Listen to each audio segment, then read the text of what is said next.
A phone rings in the Intercontinental Hotel, Oslo. The voice on the phone says, "Saddam Hussein hit your tanker at the Persian Gulf." This was not the first time. Since the Iran-Iraq war began, the Persian Gulf had become one of the most dangerous places on earth for ships. Over 400 seafarers lost their lives. Hundreds of merchant ships were damaged. But this man didn't back down to earn money. He kept trading in one of the most dangerous waters on the planet because he trusted in a famous capitalist motto: crisis always creates opportunities. His name is John Fredriksen, aka Big Wolf, the legendary workaholic ship owner with an $18 billion fortune and a fleet of 300 vessels. But how did he become one of the wealthiest people on earth despite being born into a poor family in Norway? Why did he see opportunities where we see problems? Born in a poor family in Oslo, Fredriksen grew up knowing hardship. He left school to start working as an assistant clerk at a shipping firm. After working years, he moved from Montreal to New York and then to Singapore for more experience. Returning to Norway, John used his industrial knowledge to start his own company. However,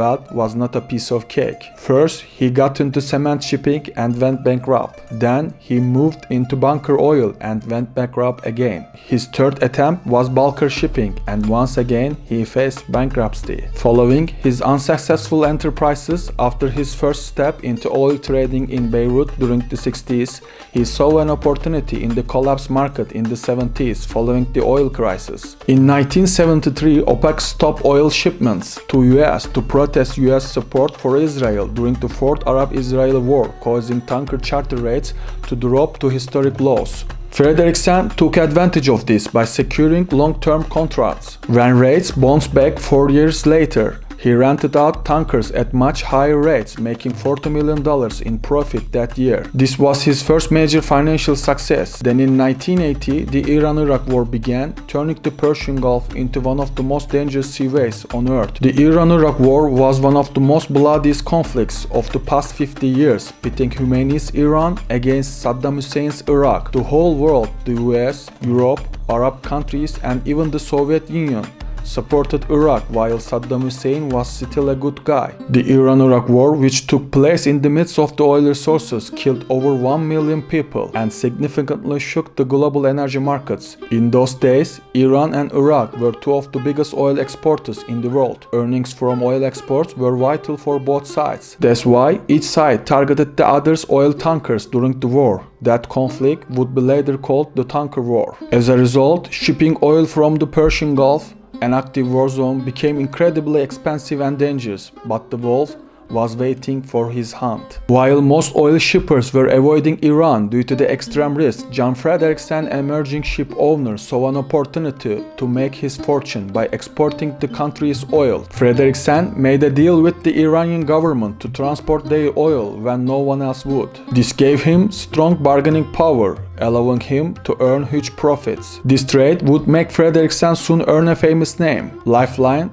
to the Ayatollah. But Saddam Hussein was not happy. He repeatedly attacked Fredriksen tankers because they were carrying the enemy's oil. Once, Iraqi fighter jets even killed 2 of his crew members in a missile strike, but those attacks were not Fredriksen's only problem. At one point, Iran fell over $10 million behind in payments. Fredriksen didn't just sit around. He took a risk no other ship owner would dare. He says ships loaded with Iranian oil moved them out of Iranian-controlled waters and refused to give them back until the Ayatollah paid up. Iran tried to fight back by sending a warship to persuade Fredriksen to return the oil. However, before it could reach his tankers, a US warship intercepted it. With few options left, Iran was forced to accept terms with Fredriksen. He was no longer just a ship owner, a person who had brought a country to its knees. Against these close calls, Fredriksen made a fortune. This was just the start of a multibillion-dollar empire. Despite the falling bombs over his fleet, he kept fixing his VLCCs at the Intercontinental Hotel for astronomical prices. While the world was surrounded by gloomy anxiety, he made millions of dollars through shipping.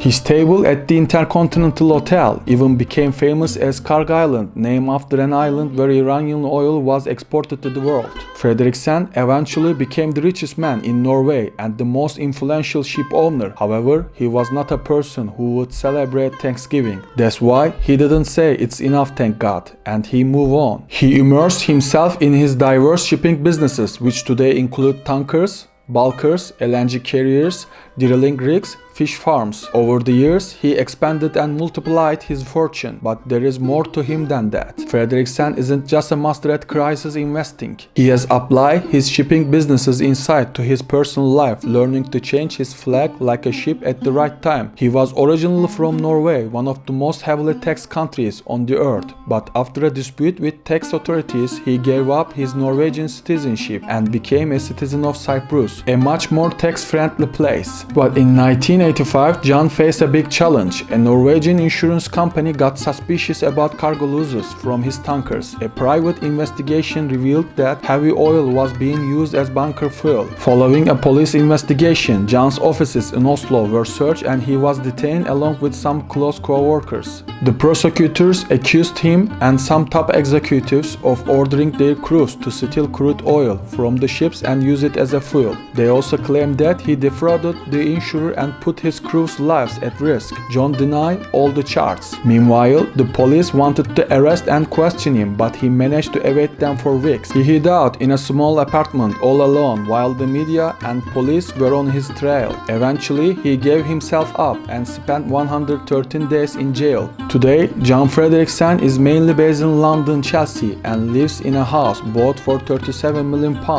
in 2001. That house is a 17th century property with the second largest garden in London. It was said that Russian billionaire Roman Abramovich had offered £100 million for his house, even though it was not for sale. Fredriksen rejected the offer, and now the 80-year-old guy enjoys his life in that mansion. Apart from staying in London, he also works out of Oslo, takes his private jet to his large villa in Marbella with his partner Maria Muhagek, and enjoys salmon fishing in Scandinavia and Scotland. Despite his advancing age, Fredriksen, who once claimed to work 18 hours a day, continues to be actively involved in his businesses, even as his daughters Cecilia and Katrina assume greater responsibilities. Yes, that's all for today. As you saw in the video, he certainly has a controversial life, so we were curious to hear your thoughts on his business life. Please leave a comment below. I won't tell you don't forget to subscribe. Don't forget, when the market goes to hell, it's more of an opportunity than a problem. See you in the next video.